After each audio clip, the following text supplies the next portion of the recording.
हाँ, hello hello दोस्तों। आप अब आने वाला कौन सा समय है? 22 अप्रैल। क्या है? 22 अप्रैल। 22 अप्रैल को क्या मनाया जाता है? पृथ्वी दिवस।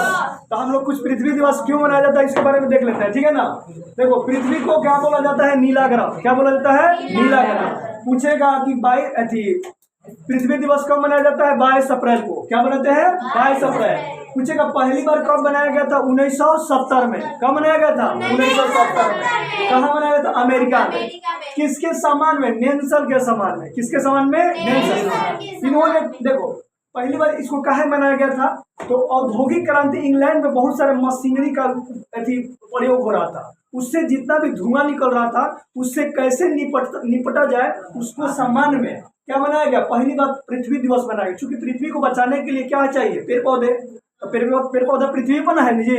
तो पृथ्वी को कैसे पेड़ पौधों बचाया जाए उसको क्या मनाया जाएगा? पृथ्वी दिवस। तो पृथ्वी दिवस कब मनाया जाता है? 22 अप्रैल को। तो पूरा डिटेल्स में पढ़ते हैं पृथ्वी के बारे में। देखो, पृथ्वी का दो झुकाव है। कितना? दो। पहले अक्ष पर झुकी है, दूसरा तल पर। दूसरा तल पर। तो अक्ष से झुकी है वो कितना झुकी है? 23.5 डिग्री। कितना झुकी है? 23.5 डिग्री। और अपने तल से कितना झुकी है? 66.5 डिग्री। कितना? 66.5 डिग्री। तो पृथ्वी कितने अक्ष पर पूछेगा कितना झुकी है? तो 23.5 डिग्री। और तल से कितना झुकी है? 66.5 डिग्री। बोलो ना, 66.5 डिग्री बोलते रहो, ठीक ना। पृथ्वी का घनत्व सर्वप्रथम किसने निकाला था? एडवर्ड स्वेस ने। किसने निकाला था? एडवर्ड स्वेस ने। कितना निकाला था? 5.5 ग्राम प्रति सेंटीमीटर क्यूब, ठीक ना। देखो, घूर्णन, पृथ्वी का घूर्णन, पृथ्वी दो तरह से घूर्णन करती है। कितने तरह से? दो तरह। एक वो अपने अक्ष पर घूमती है और एक सूर्य की परिक्रमा करती है। तो जो अपने अक्ष पर जो घूमती है उसको कहते हैं घूर्णन। क्या बोलेंगे? घूर्णन। और जो अपने सूर्य को चारों ओर घूमती है उसको क्या कहते हैं? परिक्रमण। क्या बोलेंगे? परिक्रमण। तो पृथ्वी का घूर्णन काल से क्या होता है? दिन और रात होता है। क्या होता है? दिन और रात। और क्या होता है? ज्वार भाटा आता है। क्या होता है? ज्वार भाटा। और पूछेगा परिक्रमण काल से क्या होता है? तो ऋतु परिवर्तन होता है। क्या होता है? ऋतु परिवर्तन। जैसे सीजन आता है ना, मौसम अरे जल बदलता है ना, ऋतु कितना है? 4 है ना। ग्रीष्म ऋतु, जाड़ा ऋतु, वर्षा ऋतु, और क्या है? क्या बोलते हैं? ये वाला ठंड वाला, ठंड, विंटर वाला, विंटर ऋतु बोलते हैं ना। तो ऋतु कितने हैं? 4 तरह से। देखो, और इससे दिन रात छोटा भी होता है। किसके कारण? परिक्रमण के कारण। पूछेगा पृथ्वी सूर्य के कितने दिनों में चक्कर लगा लेती है? 365 दिन में या 366 दिन। जब लीप ईयर आता है तो क्या हो जाता है? 366 दिन। देखो, विषुवतीय रेखा व्यास का पूछा जाए कि कितना होता है तो कितना विषुवतीय रेखा कितना हो जाएगा आपका? साथ ही क्या बोलते हैं? 12,756 किलोमीटर। यानी कि पृथ्वी का विषुवतीय व्यास कितना है? 12,756। और पूछेगा कि एक आपका ध्रुवीय व्यास कितना है? 12,714 किलोमीटर। अगर पूछेगा दोनों का अंतर कितना हो जाएगा तो 42 किलोमीटर। कितना? 42 किलोमीटर। चलो यहाँ देखते हैं। पूछेगा कि अब देखो पृथ्वी का कुछ बाहरी संरचना। देखो, पृथ्वी के जो ऊपरी भाग को कहते हैं इसको ध्रुव बोलते हैं। इसको भी क्या बोलेंगे? ध्रुव। तो ऊपरी वाले को क्या बोलेंगे? उत्तरी ध्रुव। और नीचे वाले को दक्षिणी ध्रुव, ठीक है ना। देखो, पृथ्वी को जो 2 भाग में बांटने वाली रेखा कहता है, ये वाला रेखा कौन सा? विषुवत रेखा। इसे क्या कहते हैं? विषुवत रेखा। इंग्लिश में इसको क्या कहते हैं? इक्वेटर। क्या कहते हैं? इक्वेटर। बोलो, इक्वेटर। ठीक है। देखो, पृथ्वी का जो 23.5 डिग्री ऊपर वाला जो रेखा है उसको बोलते हैं कर्क रेखा। क्या बोलेंगे? कर्क रेखा। और 66.5 डिग्री पर है उसको क्या बोलते हैं? अंटार्कटिक रेखा, आर्कटिक रेखा। कौन सा रेखा? आर्कटिक रेखा, ठीक है। और विषुवत रेखा के जो नीचे 23.5 डिग्री है उसको क्या बोलेंगे? मकर रेखा। क्या बोलेंगे? मकर रेखा।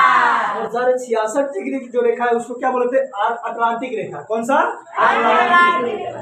अब देखो, ये जो है पूरा इसको बोलते हैं क्या बोलते हैं? अक्षांश रेखा। क्या बोलते हैं? अक्षांश रेखा। अक्षांश रेखा की संख्या कितना है? ऊपर 90 गो और नीचे 90 गो, यानी 90 कितना हो जाएगा? 180। कभी कभी क्या बोलता है ना कि विषुवत रेखा वो कहता है कि अक्षांश रेखा है। तो अक्षांश रेखा कभी कभी 181 भी दे देता है। कितना? 181। अब देखो, पूछेगा कि भारत को कौन सा रेखा बीचों बीच बांटती है? तो कर्क रेखा। कौन सा रेखा? कर्क रेखा। कर्क रेखा भारत से कितने राज्यों से होकर जाती है? 8 राज्यों से। कौन कौन? पहला हो जाएगा गुजरात, दूसरा का राजस्थान, तीसरा का मध्य प्रदेश, चौथा का छत्तीसगढ़, सबका पांचवा कौन हो जाएगा झारखंड, छठा पश्चिम बंगाल, सातवां त्रिपुरा और आठवां मिजोरम। ठीक ना, ये 8 राज्यों से क्या होता है कर्क रेखा गुजरता है। पूछेगा कर्क रेखा पर स्थित कौन सा थी है आपका राजधानी, तो आपका रांची हो जाएगा। कौन सा? रांची। ठीक है, अब देखो ये जो है ना तुम लोग का ये जो बोलते हैं इसको क्या बोलते हैं देशांतर रेखा। क्या बोलते हैं? देशांतर।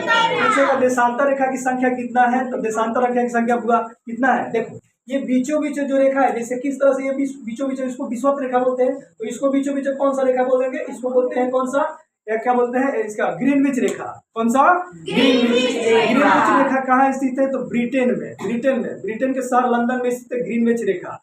वो ग्रीनविच रेखा से इधर जाएंगे तो क्या बोलते हैं, इसको बोलते हैं क्या बोलते हैं 180 डिग्री इधर है और 180 डिग्री इधर है, तो यानी 180 और 180 रेखा कितना हो जाएगा 360। तो पूछेगा देशांतर रेखा कितना है 360। कितना है 360। यानी कि अगर आप पूछेगा कि आप लोग का अक्षांश रेखा क्या बतलाता है, तो ये बताता है तुम लोग का कौन सा, ये बताता है तुम लोग का ताप, पृथ्वी का ताप, और क्या बताता है मौसम परिवर्तन।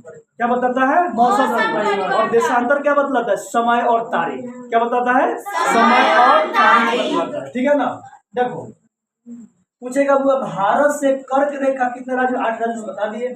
पूछेगा कि देखो कर्क रेखा और विषुवत रेखा और मकर रेखा को तीन जो है ना रेखा, ये 3 गो नदी जो काट बीचों मैंने दो बार काटती है। तो पूछेगा कर्क रेखा को कौन सा नदी काटती है, तो बोले माही नदी। कौन सा नदी?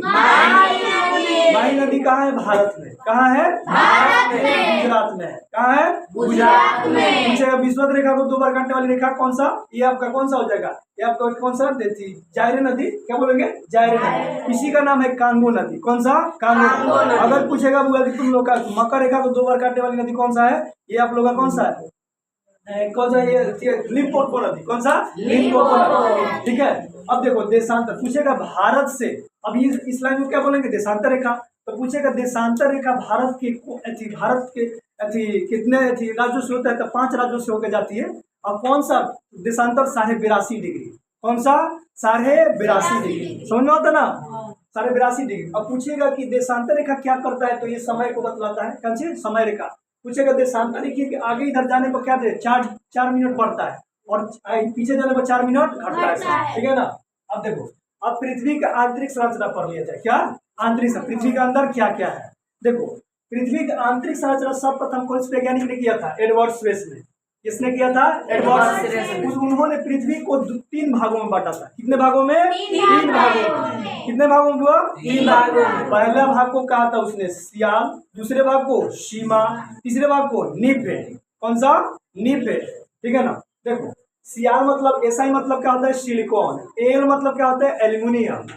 देखो यहाँ एसआई फिर सीमा हो गया, तो एसआई मतलब सिलिकॉन, एम मतलब मैग्नीज, एम मतलब मैग्नीज, और ये क्या हो जाएगा? एनआई मतलब निकेल। क्या बोलेंगे? निकेल। और एफी मतलब लोहा, एफी मतलब लोहा। यानी कि इसका जो पृथ्वी का जो बना है ये हुआ, हला मत करो, ये जो है ना हुआ ये देखो सियाल और सीमा को बांटने वाली ये रेखा को क्या कहलाता है? मोहो डिसकंटिन्यूटी लाइन। क्या कहलाता है? मोहो डिसकंटिन्यूटी लाइन। और जो सियाल और सीमा और निफे को बांटने वाला कौन सा रेखा है? गुटेनबर्ग। ये वैज्ञानिक थे। क्या थे? वैज्ञानिक के दोनों थे। ठीक है ना। फिर आए नए आधुनिक वाले वैज्ञानिक, तो उन्होंने कह दिया कि ये जो सियाल बताए थे ना, तो इसको बोले थे क्या? क्रस्ट। क्या बोले थे? क्रस्ट। तो क्रस्ट को हिंदी में क्या बोलेंगे? भूपट्टी। क्या बोलेंगे? भूपट्टी। फिर बोले देखो इसको फिर बोले मेंटल। क्या बोले? मेंटल। ये फिर क्या बोले? भूप्रभा। हिंदी में क्या बोलेंगे? भूप्रभा। और इसको नीचे वाले क्या बोले? कोर। क्या बोले? कोर। पूछेगा तुम लोग से पूछेगा कि क्रस्ट का जो लंबाई है इसका कितना अथी है। ये जो बोले थे ना स्पेस साहब ने, उन्हें पूछा अथी क्या बोले? सियाल के कितना है लंबाई? 34 किलोमीटर। कितना है? 34 किलोमीटर। और सीमा का कितना है? 34 से 2900 किलोमीटर। और निफे का कितना है? 2900 से लेकर 6370 किलोमीटर। अगर एग्जैक्ट पूछे पृथ्वी की त्रिज्या कितना है, तो 6400 किलोमीटर। कितना है? 6400 किलोमीटर। बोलो 64। अब इसी में पानी है, सियाल में पानी, और इसमें क्या है? लोहा खनिज भरा हुआ है, तो इसमें बाद में चैप्टर पढ़ा जाएगा। अभी कौन सा है? इसी में सब हुआ तुम लोग पानी निकालता है, तो पानी निकालने वाला अलग चैप्टर हम तुम लोग को अलग बताएंगे, ठीक है। कुछ अलग वैज्ञानिक है, जैसे ये बातें थे ना एडवर्ड स्पेस, इन्होंने कहा था ये पूरा सियाल है, ये बोले थे। और फिर वो ये, और इसमें क्या बांटे थे, क्रस्ट में, आगे चल के क्रस्ट में बांटे थे, और मेंटल में और कोर में। तो आगे चल के वैज्ञानिक आए थे कॉनरेड वाला, जो ये कहे थे ना कि नहीं, ये जो ऊपर वाला भाग है ना, इसको बोले थे अपर क्रस्ट, और नीचे वाले को लोअर क्रस्ट। फिर वाला बीच में बांटते कहे कि ऊपर वाला मेंटल, और इसको क्या बोले थे लोअर मेंटल। फिर इसको क्या बोले अपर कोर, और नीचे वाले लोअर कोर। उसके बाद ये कौन सा वैज्ञानिक, ये जो रेखवा को बांटा था, ये अलग अलग, ये जो क्या बोलेंगे इसको, जो बांटा था क्या, अरे मोहर डिस्कंटिन्यू और गुटेनबर्ग को, ये मोहर डिस्कंटिन्यू को बांटने वाले रेखा को क्या बोलेंगे, ये वाला क्या बोलेंगे कॉनरेड। और इसको क्या बोलेंगे दोनों को रेपेटी। और इसको क्या बोलेंगे दोनों को बांटने वाले को रेखा को लेहमैन। क्या है लेहमैन। लेहमैन एक वैज्ञानिक थे, क्या थे, वैज्ञानिक थे। समझ में आ रहा है ना। देखो पूछेगा कि क्रस्ट कितना परसेंट है, तो 1%। और पूछेगा कि ये मेंटल कितने भाग है, 83%। और ये कोर कितना भाग है, तो 16%। कितना है, 16%। अगर जो तुम सबका जो ऐड करोगे तो कितना हो जाएगा, 100%। कितना हो जाएगा, 100%। ये कुछ रहा तुम लोग का पृथ्वी के बारे में। अगला पढ़ा जाएगा नेक्स्ट, दूसरा कोई टॉपिक, ठीक है ना। धन्यवाद।